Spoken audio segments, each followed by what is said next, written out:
'n hipotetiese endotermiese reaksie word hier gegee.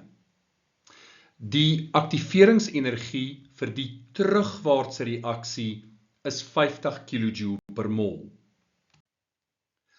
Watter een van die volgende is moontlik vir hierdie reaksie? Die korrekte antwoord is A. Eerstens sê die vraag vir ons, dit is 'n endotermiese reaksie. Met ander woorde, die vorm van die grafiek gaan so lyk. En ons kan duidelik sien dat die reaksie warmte gaan positief wees. Tweedens sê die vraag vir ons, die aktiveringsenergie vir die terugwaartse reaksie is 50 kJ per mol.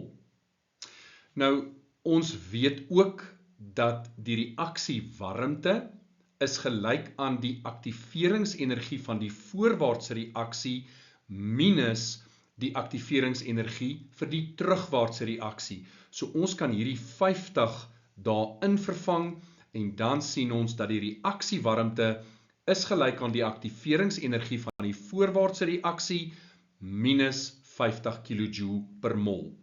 Met hierdie inligting kan ons nou ons 4 stellings evalueer. A. Die reaksiewarmte is 70 kJ per mol. Nou, as ons 70 hierin vervang, dan gaan dit gelyk wees aan die voorwaartse aktiveringsenergie minus 50.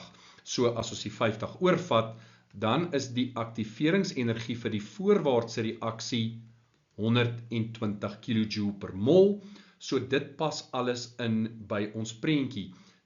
Daardie is 'n positiewe waarde, jou reaksiewarmte moet 'n positiewe waarde wees, so A is korrek. B. Die aktiveringsenergie vir die voorwaartse reaksie is 50 kJ per mol. So daai is 50 minus 50 is gelyk aan 0. Maar die reaksiewarmte moet positief wees. Dit kan nie 0 wees nie. So B is verkeerd. C.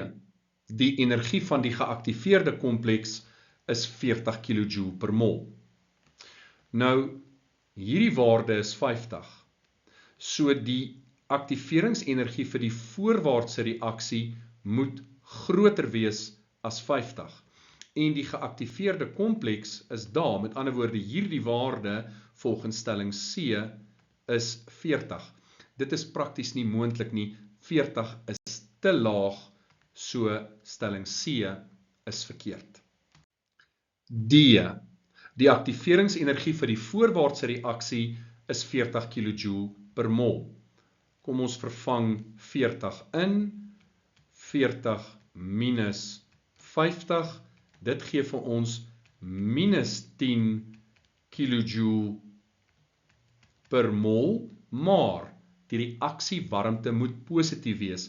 Minus 10 dui op 'n eksotermiese reaksie. Duidelik sien ons het hier te doen met 'n endotermiese reaksie, so stelling D is verkeerd.